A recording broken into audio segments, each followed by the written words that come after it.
그러니까 특히 이제 다른 거 다 떠나서 세월호 참사 당일 몸이 안 좋아서 관저에서 업무를 보고 있었다. 이거 처음 알려진 사실이거든요. 그러니까 국민들 입장에서는 여전히 밝혀지지 않은 세월호 7시간 관련해서 특히 황교안 총리 대통령 권한대행이 퇴임하면서 봉인을 30년 봉인 정부 기록물로 30년 봉인을 하고 떠나지 않았습니까? 그래서 이게 문재인 대통령도 후보 시절에 유세 과정에서 국회 요청해서 이 봉인 해제를 할 수 있도록 하겠다라고 했는데 그 사실이 알려졌기 때문에 국민들 입장에서는 대단히 충격적인 사실이 많이 알려진다. 그러니까 공개한 언론 입장에서는 이게 국민들의 알 권리 차원에서 공공성이 있기 때문에 이것은 알릴 필요가 있다. 이렇게 판단하지 않았을까 싶어요. 혹시 역공작전 아닐까요? 지나친 음모론은 경계합니다. 아니요, 왜 그러냐면 피곤해서 관저에 있었다. 지금 우리가 관저에서 무슨 일을 했냐라고 하는 거에 대해서 무척 궁금해하고 혹시 다른 일을 하지 않았냐. 그리고 막상 김장수 안보실장이 했을 때 관저에 없었다라고 하는 듯한 뉘앙스의 스토리들이 계속 나왔었단 말이에요. 대통령이 어디 계신지 몰라서 여러 군데로 팩스를 보냈다고 했었죠. 아니 관저에 있어서 관저에서 좀 쉬고 계시다 이렇게 얘기했었을 거 아니에요.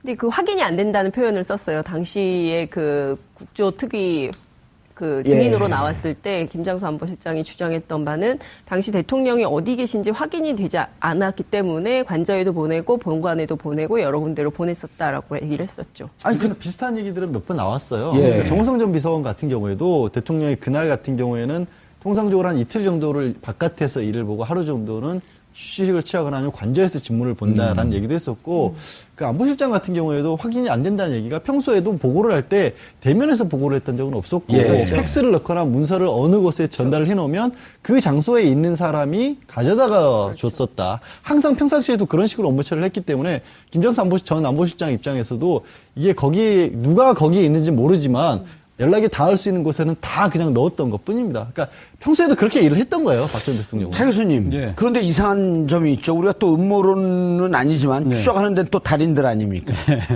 그러면은 그때 김기춘 비서실장의 말 한마디가 일파만파 세월호 7시간이라고 하는 하나의 고유명사를 만들어냈는데 대통령이 어디인지 우리가 알 수 없습니다. 그렇죠. 확인되지 않았습니다. 확인할 수 없다고. 확인할 수 없습니다. 관저에 있었던 사실이 그렇게 비밀인가요? 그 비밀 아니죠. 아니잖아요. 아니죠. 그 의혹을 증폭시킨 건 자신들의 주장이었거든요. 그러니까 저는 사실 김기춘 비서실장이 그때 당시 국회에서 그렇게 발언했을 때 이분이 법률 전문가지 않습니까? 그렇기 때문에 국회에서 위정을 하면 안 되니까 본인은 사실 알고 있음에도 불구하고 국가보안이라는 이유를 들어서 대통령의 실제 위치를 은폐하는 것이 아닌가 저는 그런 생각을 좀 했었거든요. 왜요? 관저에 있었던 게 은폐할 일인가요? 아니, 그러니까 간접이 안 있을 수도 있는데 그런 부분을 그러니까 본인이 발설할 수 없으니까 만약에 그 부분에 대해서 자신이 이야기를 알고 있음에도 다른 이야기를 하게 되면 본인이 위증죄에 걸리지 않습니까? 그렇기 때문에 국가 보안을 이유로 해서 대통령의 그 정확한 위치를 밝힐 수 없다고 이야기를 한 거죠. 저는 그런 생각이 좀 들더라고요. 그런데 지금 아직까지 그 세월호 7시간 동안 박근혜 전 대통령이 당시 어디 있었는지는 정확하게 모르지만 본인은 지금 관저에 있었다고 이야기를 하는 거 아닙니까? 그런데 이거는 검찰이 진술만 받은 거지 그걸 검증을 해본 적은 없지 않습니까? 그러니까 제 말씀은 관저에 있었다라는 검찰 조서의 이 내용을 고지고대로 믿을 필요는 없지 않냐? 그렇죠. 이 부분 하니까 피의자 신문 조서라는 것 자체가 피의자가 검찰과의 그 대면 수사 과정에서 조사 과정에서 자신 입장을 설명한 것이고 그 부분에 대해서 검찰이 기다 아니다를 검찰이 여러 가지 관련 증거를 통해서 입증을 하는 것이 재판에서 벌어지는 일상적인 행위 아닙니까? 기다 아니다는 뭐예요? 사실이다 맞다 아니다. 맞다 아니다. 맞다 아니다. 그렇다 아니다. 그렇다 아니다. 고향은 어디세요? 기다 아니다가 사투리인가요? 죄송합니다.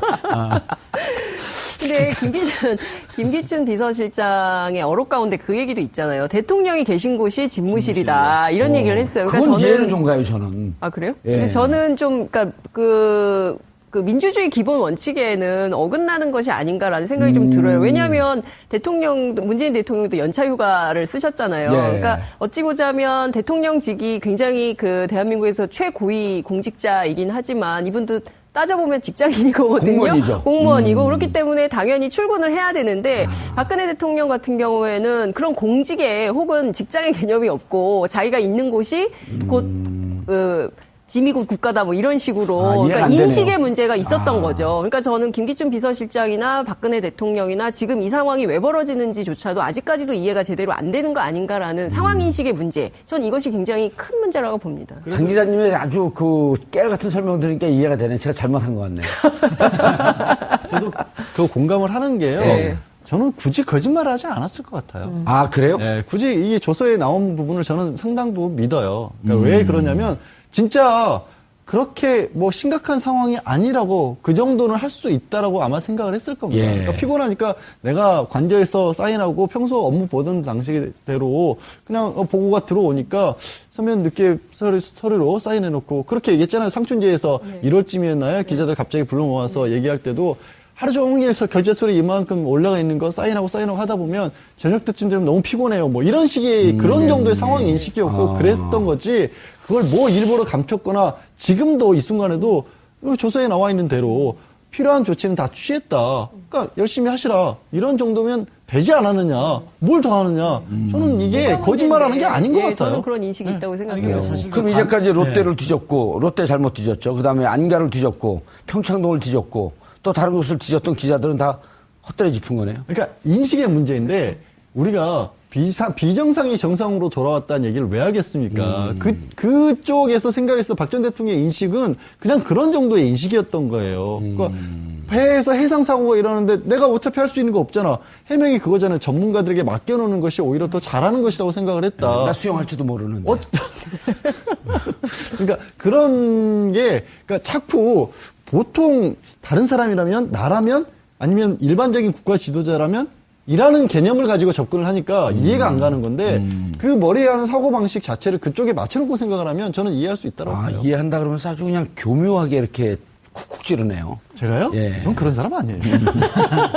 아니 근데 세월호 7시간의 문제가 처음 불거졌을 때는 뭐 문제는 박근혜 전 대통령이 청와대 밖에 있었냐 안에 있었냐 그 이야기가 논란이 있다가 성형시술을 받았냐 안 받았냐 그러니까 이것도 문제가 됐었던 거 안에 아니에요. 관제에 있는 건 거의 지금 다 일치되는 거 아닙니까? 문제는 7시간 관제 안에서 뭘 했느냐가 네. 쟁점이었지만 그 부분은 정확하게 아직 밝혀진 것은 없는데 그 안에 저는 그런 생각을 해봅니다. 그러니까 그 안에서 뭐 성형시술을 안 받을 수도 있고 그 아이 뭐 진실을 더 밝혀져야 되겠지만 이 박근혜 전 대통령이 한 이야기가 뭡니까? 그날 좀 피곤해가지고 관제에서 조금 편하게 일했다는 이야기 아닙니까? 그렇다고 한다면 사실은 세월호 사건이 일어났을 때 아마 청와대 참모들 입장에서는 아마 대통령에게 보고를 하기가 상당히 주저주저 할 수밖에 없지 않았을까 하는 생각이 듭니다. 사실 박근혜 전 대통령이 매일 집무실에 안 나온 스타일이라고 한다면 매일마다 아침마다 아마 청와대 참모들은 아침에 이 이야기 할 겁니다. 뭐 청와대 참모들이 그렇게 썼다고 하니까 오늘 할매 어디 계시노? 어디 계시냐? 그렇게 물어보지 않겠습니까? 오늘 집무실로 오시는지, 관제에 계시는지. 사실 이것은 잘못 오셨어요. 시트콤 하는 데 가셔야 돼. 앞서 아까 부산 이야기를 하시는 바람에 제가 약간 좀 풀렸습니다. 죄송합니다. 근데 어쨌든. 할매 그러니까, 어디 갔노? 할매 어디 계시노? 뭐 이런 식으로 충분히 이야기할 가능성이 있다는 거죠. 근데 오늘 관제에 계신다. 근데 왜 관제에 계시냐? 오늘 좀 피곤하신 것 같아. 계속 부산 버전 해보세요. 왜 관제에 계시노? 이제 개그는 그만하시고. 그래서 그런 식으로 이야기가 되는 과정에서 박근혜 대통령이 당시 피곤해서 관제에 계신다는 것이 만약에 핵심 참모들은 다 공유가 알게 모르게 됐을 거예요. 됐다고 한다면 이런 사건이 큰 사건이 터졌는데 그 상황에서 대통령이 보고를 해야 될지 말아야 될지에 대해서 내부적으로도 자기들끼리 미묘한 신경전이 벌어졌을 가능성이 있다. 실제 또 그 보고서 올라갔을 때도 청와대 관제에 근무하는 근무 요원들조차도 제때 전달을 하지 않았을 가능성도 배제할 수 없다는 거죠. 알겠습니다. 근데 전반적으로 저는 이 진술에서 드러난 박근혜 대통령의 상황 인식에 굉장히 문제점이 많다고 생각을 하는데요. 이를테면 뇌물 혐의와 관련해서 뭐 내가 그 더러운 돈을 받겠다고 대통령이 됐겠냐. 그 사람을 어떻게 이렇게 더럽게 만드냐 뭐 이런 얘기를 한 것. 그리고 이제 뇌물을 받으면 조용히 은밀하게 받지 그렇게 공개적으로 재단 만들어서 받았겠냐 내가 뭐 이제 이런 인식도 그렇고요. 그리고 기업들이 자발적으로 돈 낸다고 해서 되게 기뻤다 뭐 이런 이제 표현들을 하는데 그러니까 전반적으로 보면 어떤 절차의 정당성에 대한 인식이 아예 없는 것 같아요. 그러니까 당연히 이게 공무상에 필요하고 어떻게 일이 되어가는 과정에 대한 인식 자체가 없고, 그러니까 자신이 주장하면 그 자체가 그냥 일이 되어서 딱 되고, 뭐 이런 생각을 갖고 국정 운영을 했기 때문에, 오늘의 이 국정농단 사태가 벌어진 것이 아닌가라는 생각을 하게 됩니다. 예. 그런데 이제 그쪽으로 넘어가기 전에 우리 네. 세월호 문제를 계속 얘기했기 때문에 이제 어쨌든 뭐 오늘 이 시간에 세월호 얘기만 다 해도 이게 우리가 밥값 하는 거예요.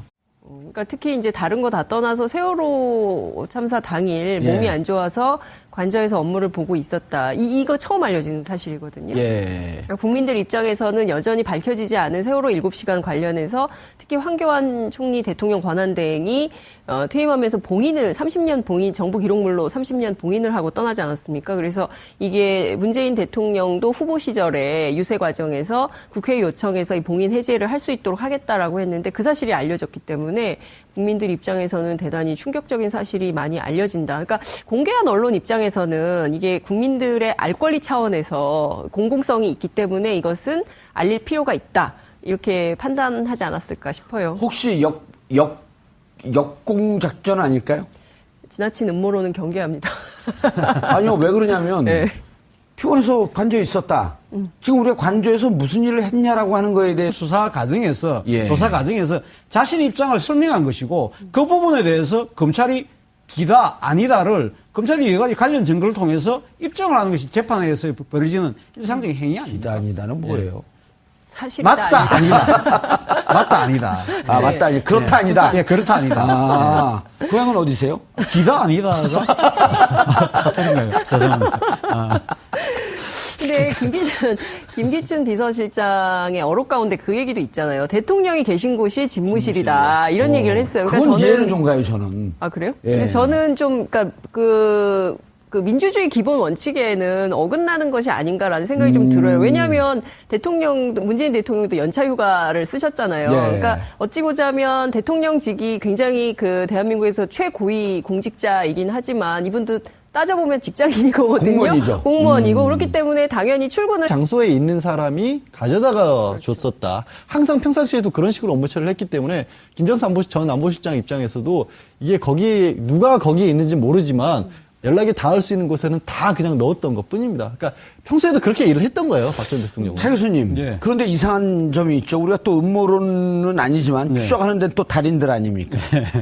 그러면은 그때 김기춘 비서실장의 말 한마디가 일파만파 세월호 7시간이라고 하는 하나의 고유명사를 만들어냈는데 대통령이 어디인지 우리가 알 수 없습니다. 그렇죠. 확인되지 않았습니다. 확인할 수 없다고. 확인할 수 없습니다. 관저에 있었던 사실이 그렇게 비밀인가요?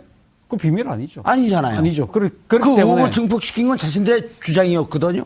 그러니까 저는 사실 그 김기춘 비서실장이 그때 당시 국회에서 그렇게 발언했을 때 이분이 법률 전문가지 않습니까? 예. 그렇기 때문에 국회에서 위정을 하면 안 되니까 본인은 사실 알고 있음에도 불구하고 국가보안이라는 이유로서 네. 무척 궁금해하고 혹시 다른 일을 하지 않았냐.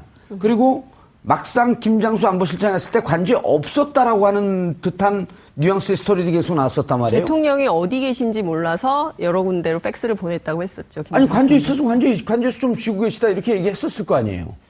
근데 그 확인이 안 된다는 표현을 썼어요. 당시에 그 국조특위 그 증인으로 나왔을 때 김장수 안보실장이 주장했던 바는 당시 대통령이 어디 계신지 확인이 되지 않았기 때문에 관저에도 보내고 본관에도 보내고 여러 군데로 보냈었다라고 얘기를 했었죠. 아니, 비슷한 얘기들은 몇 번 나왔어요. 예. 그러니까 정우성 전 비서관 같은 경우에도 대통령이 그날 같은 경우에는 통상적으로 한 이틀 정도를 바깥에서 일을 보고 하루 정도는 휴식을 취하거나 아니면 관저에서 직무를 본다라는 얘기도 했었고, 그 안보실장 같은 경우에도 확인이 안 된다는 얘기가 평소에도 보고를 할 때 대면에서 보고를 했던 적은 없었고, 팩스를 넣거나 문서를 어느 곳에 전달을 해놓으면 그걸 들어서 대통령의 실제 위치를 은폐하는 것이 아닌가 저는 그런 생각을 좀 했었거든요. 왜요? 관저에 있었던 게 은폐할 일인가요? 아니, 그러니까 간접이 안 있을 수도 있는데 그런 부분을 그러니까 본인이 발설할 수 없으니까 만약에 그 부분에 대해서 자신이 이야기를 알고 있음에도 다른 이야기를 하게 되면 본인이 위증죄에 걸리지 않습니까? 그렇기 때문에 국가 보안을 이유로 해서 대통령의 그 정확한 위치를 밝힐 수 없다고 이야기를 한 거죠. 저는 그런 생각이 좀 들더라고요. 그런데 지금 아직까지 그 세월호 7시간 동안 박근혜 전 대통령이 당시 어디 있었는지는 정확하게 모르지만 본인은 지금 관저에 있었다고 이야기를 하는 거 아닙니까? 그런데 이거는 검찰이 진술만 받은 거지 그걸 검증을 한 해본 적은 없지 않습니까? 그러니까 제 말씀은 관저에 있었다라는 검찰 조서의 이 내용을 고지고대로 믿을 필요는 없지 않냐? 그렇죠. 이 부분 하니까 피의자 신문 조서라는 것 자체가 피의자가 검찰과 그러니까 그 대면